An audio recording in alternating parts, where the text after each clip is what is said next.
Téléspectateurs, téléspectatrices, mesdames, mesdemoiselles, monsieur Jodari, bonsoir. Bonsoir l'Afrique, votre émission, bien sûr, comme vous avez l'habitude de suivre sur DRTV, c'est une émission qui reçoit les hommes politiques, les opérateurs économiques, les présidents des associations et surtout les chômeurs. Mais la culture dans Bonjour l'Afrique, vous savez qu'elle est prioritaire. Alors aujourd'hui, j'ai Hugues Andaye. Hugues Andaye, bonsoir. Bonsoir. Bienvenue bien sûr dans Bonjour l'Afrique. Hugues Andaye, c'est un plaisir pour moi de t'avoir bien sûr dans les studios, je dirais pas de DRTV, bon, dans cet endroit inhabituel pour les téléspectateurs qui ont l'habitude de nous suivre. Hugues Andaye, dis-moi un tout petit peu, la culture congolaise aujourd'hui, qu'est-ce que vous en pensez? Bon, mais le Congo, c'est un pays culturel. On peut dire que c'est même un pays béni par la culture. Et c'est le seul don que Dieu nous a donné. Et nous vivons de la culture. On dit qu'on mange, on boit la culture. Et je crois que,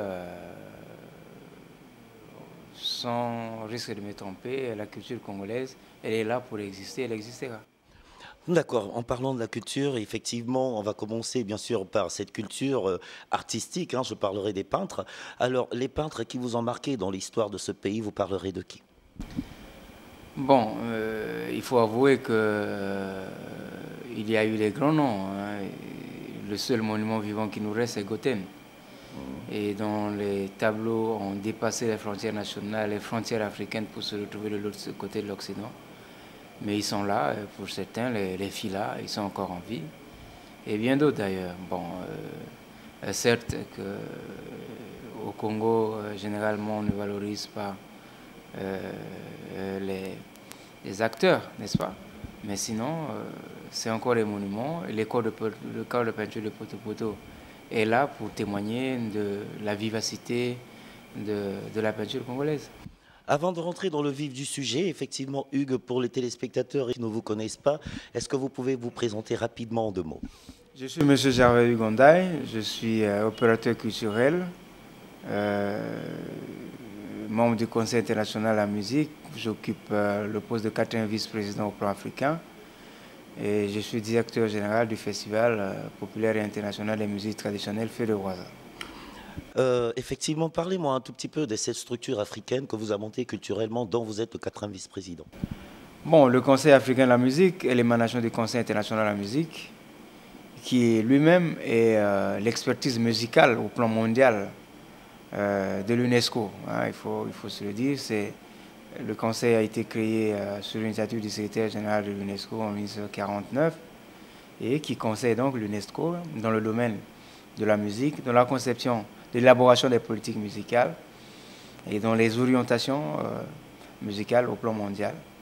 Et donc, au niveau des sous-régions, il y a le Conseil africain, le Conseil européen, le Conseil américain, ainsi de suite.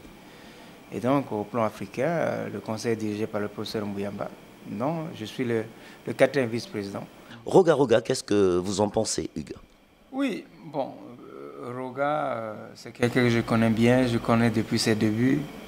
Pour ceux qui seront certainement surpris de le savoir, nous, là, nous avons vendu les premières cassettes de Roga dans les sachets comme ça. Et personne ne croyait qu'il devait arriver là où il est aujourd'hui. Je me souviens, moi j'ai été chassé dans un bar ici, ça devait être, il y avait un bar vers Kitogo Daniel qu'on appelait Joker ou quoi, on avait dessiné, et il jouait la musique. Et j'étais venu pour vendre un nouveau missile et j'ai donné qu'on joue. Ils ont dit non, on ne joue pas ça. Et je dis bon, c'est pas la peine, amenez ça. Et je suis parti avec. Personne ne donnait la chance à Roga d'être ce qu'il est aujourd'hui. Il faut d'abord remercier Denis de Production qui le premier a cru en ces jeunes et a poussé. Bon, aujourd'hui, Roga, c'est l'un des plus grands que nous avons dans le pays. Il aime son travail. Et il faut voir toute l'énergie qu'il met dans la conception, dans le travail d'arrangement de ses disques. Aujourd'hui, il est chevalier de mérite congolais, comme il le dit, et comme il a été reconnu par le président de la République. Donc, nous lui disons merci, et nous lui disons félicitations, et merci à la fois pour tout ce qu'il nous donne. Mais félicitations, le seul conseil que je peux donner à Roga, c'est de rester égal à lui-même, de travailler. Je veux bien aussi le voir à la guitare, hein, qui ne lâche pas la main. Ouais, c'est vrai que ces derniers temps, il a beaucoup lâché la main. Il y a un festival qui se prépare, Festival Zangoon Djindji. Qu'est-ce que vous pouvez nous dire rapidement sur ce festival? Bon, au Zangoon Djindji, c'est un festival de Point Noir qui est déjà à sa 7e édition, autour d'une diversité d'activités, notamment les spectacles, les échanges, les formations, les aspects touristiques, ainsi de suite. Et je suis venu ici dans ce cadre pour communiquer sur les métiers de la musique. Alors, en tout cas, moi, cette nouvelle, franchement, j'ai de la chair de poule parce que j'ai vécu avec les musiciens pendant au moins 20 ans. Je suis chroniqueur de musique. Je pense qu'aujourd'hui, les musiciens congolais vont bénéficier vraiment. Mais comment faire aujourd'hui pour attirer ces artistes pour venir s'inscrire et surtout pour qu'ils touchent un tout petit peu leurs droits, parce qu'il y a beaucoup d'artistes qui se plaignent depuis des années, qui n'ont aucun droit. Ils arrivent, ils font de la musique, aucun droit. Quand ils vont dans les bureaux d'auteurs, comme on dit, hein, ils ne retrouvent pas leur gain. Cette fois-ci, comment vous allez essayer de vous organiser pour essayer de satisfaire tous ces artistes et surtout vous aussi que vous vous retrouvez? Non. La démarche de l'OIF, c'est une démarche un peu plus globale. Et elle est à différencier avec les droits d'auteur, n'est-ce pas? Ici, on apprécie les choses de manière en s'appuyant beaucoup plus sur des industries. Donc, il faudrait d'abord que le secteur musical s'industrialise. Okay? Il faut qu'on avance vers là. Et donc, les artistes doivent être capables aujourd'hui, ou doivent comprendre qu'un orchestre, c'est une industrie musicale qui doit donc être structurée. Tu es artiste, ton rôle c'est de chanter.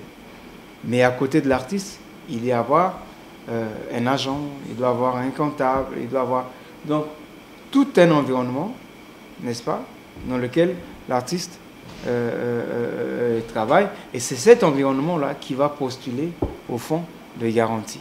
Est-ce que vous voyez?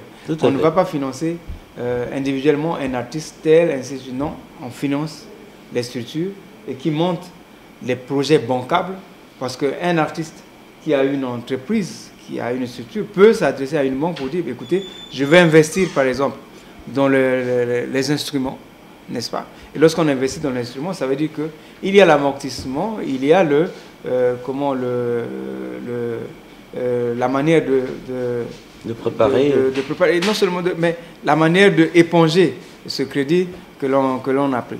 Ou je dis, je peux investir dans la construction d'une salle de spectacle, par exemple, ainsi de suite. Donc, ça, c'est à différencier avec les droits d'auteur qui sont dus à la diffusion des œuvres artistiques, et dont chaque artiste est comme un sociétaire, il doit s'affilier à une société de droits d'auteur. Pour le cas du Congo, c'est le Bureau congolais des droits d'auteur, et qui fait le travail de collection de l'argent pour ces artistes, et est réparti à travers une clé de répartition définie par leur conseil d'administration. Je prends un exemple très simple. Aujourd'hui, je suis à Pointe-Noire. Effectivement, il y a un groupe qu'on appelle Royal Musica. Si Royal Musica vient vous voir aujourd'hui pour essayer de trouver des financements chez vous, quelles sont les conditions, par exemple? Non, Royal oui, effectivement, Royal la première des choses, c'est de savoir, est-ce que Royal a un statut? N'est-ce pas? Vous devez avoir un statut. Ça peut être une entreprise, hein, une SRL, ou bien ça peut être une association. Mais au départ, il faut d'abord avoir un statut.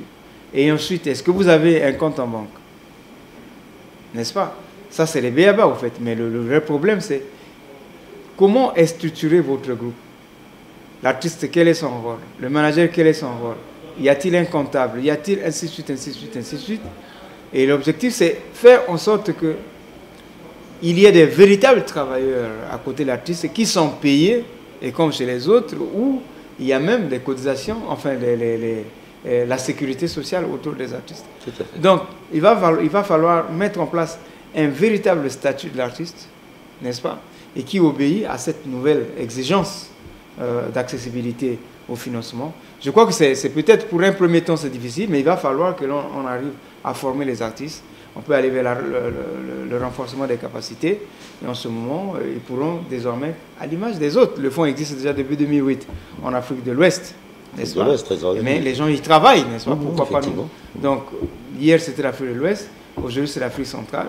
Nous avons intérêt à faire en sorte que nos artistes ne soient plus à l'état qu'ils sont aujourd'hui. Ça veut dire qu'ils font tout à la fois. Nous avons un programme que nous allons développer avant l'édition prochaine, c'est l'anthologie des musiques traditionnelles d'Afrique, tome 1, donc musique traditionnelle du Congo. Nous avons la mission de faire en sorte que les jeunes générations, ou bien les générations plus futures, s'approprient la musique traditionnelle africaine. Mais comment faire? Il faut la documenter.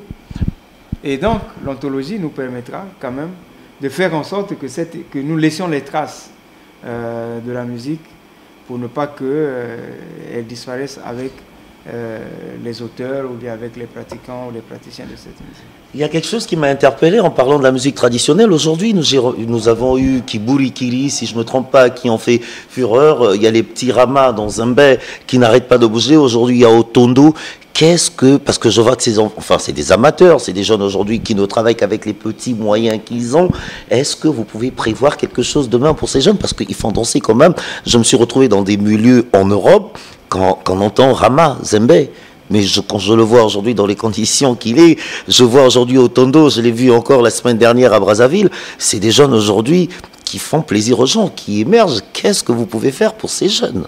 Là, je pose la question en tant qu'opérateur culturel. Oui, et je pense que vous écoutez ces jeunes comme moi. Oui, effectivement, nous les écoutons. Mais le problème, c'est quoi? Il faut créer un environnement autour de ces jeunes. Et notre mission, c'est de rapprocher les artistes des tourneurs, des producteurs, ainsi de suite. Donc, les différents plateaux que nous créons, modestement, c'est de faire en sorte que les tourneurs qui viennent assister à des spectacles soient capables de programmer ces jeunes dans les différents festivals du monde. Chose que nous devons faire avec tout. Je suis venu ici à Pointe-Noire, mais j'ai vu un groupe, les Loulé, que j'ai apprécié hier. Immédiatement, on a choisi pour la prochaine édition de Feu de Boisa. Donc, nous, au Congo, il va falloir qu'on fasse le distinguo, parce que il faut laisser chacun faire son travail, nous le disons. Qui est producteur, qui ne l'est pas. Or, aujourd'hui, les jeunes, c'est quoi? Ils rentrent dans un studio, on essaie de créer quelque chose, ça sort, c'est joué dans une boîte de nuit, et tout le monde a dupliqué de manière illicite comme ça, et c'est bombardé. On crée une star. Effectivement, on crée une star. Mais une star, la poche est vide, parce que ce support, vous ne le trouverez nulle part. Il ne lui rapporte rien. Mais il y a le succès, mais pour supporter le succès, il faut avoir l'argent. Ils n'ont pas de moyens. Donc il faut, c'est ce que je dis, il faut arriver à professionnaliser ces jeunes, à leur faire comprendre que l'artiste ne se nourrit que de son œuvre. Et l'œuvre qui doit être réalisée selon les règles de l'art, avec un réseau de distribution derrière, n'est-ce pas? Et pour que demain, ils se retrouvent avec un peu d'argent pour se prendre en charge, et ainsi de suite. Donc, modestement, ce que je peux faire, c'est ça. C'est de proposer le Feu de Boisa, où il fait beaucoup. On a envoyé des artistes à travers les partenariats que nous avons avec d'autres festivals. On a envoyé à l'étranger. À Vounou, Clémence, nous l'avons envoyé à Dakar. C'est le partenariat Feu de Boisa et on dit Festival de Dakar. Et Baralbert, nous l'avons envoyé en Chine, au Cameroun, bon, et bien d'autres. À ce niveau-là également, il va falloir que la politique que l'on mettra contre la piraterie, au même moment on lutte, mais au même moment il faut créer la compensation pour faire en sorte que tous les supports de distribution, enfin les supports de production qui rentrent, ça, les CD, les radiocassettes, les ordinateurs, tout ça, qu'on puisse un peu créer peut-être une taxe là-dessus, et cette taxe reversée à la Société des droits d'auteur à travers la clé de répartition fera en sorte que les artistes puissent également trouver quelque chose. Bon, enfin, c'est tout un mécanisme. C'est tout un mécanisme. C'est tout un mécanisme. Il faut un engagement des États, il faut un engagement africain, mais il faut également qu'il y ait une synergie d'ensemble au plan mondial de l'ONU, parce que ces œuvres qui sont piratées ici ne sont pas fabriquées pour certaines en Afrique, mais sont fabriquées dans d'autres continents, en Asie, en Europe et tout ça. Donc, l'Interpol doit être saisi. Bon, beaucoup de choses. Et ça doit faire partie d'une politique de lutte contre la piraterie. Et c'est de ça qu'on pourra peut-être voir le bout du tunnel. Il y a encore un sujet qui me tient à cœur, effectivement. Moi, je discute avec beaucoup de nos artistes, surtout que, bon, la plupart viennent enregistrer en France, beaucoup enregistrent sur place. Il y a un sérieux problème sur les dédicaces. Comme on dit en lingala, mabanga.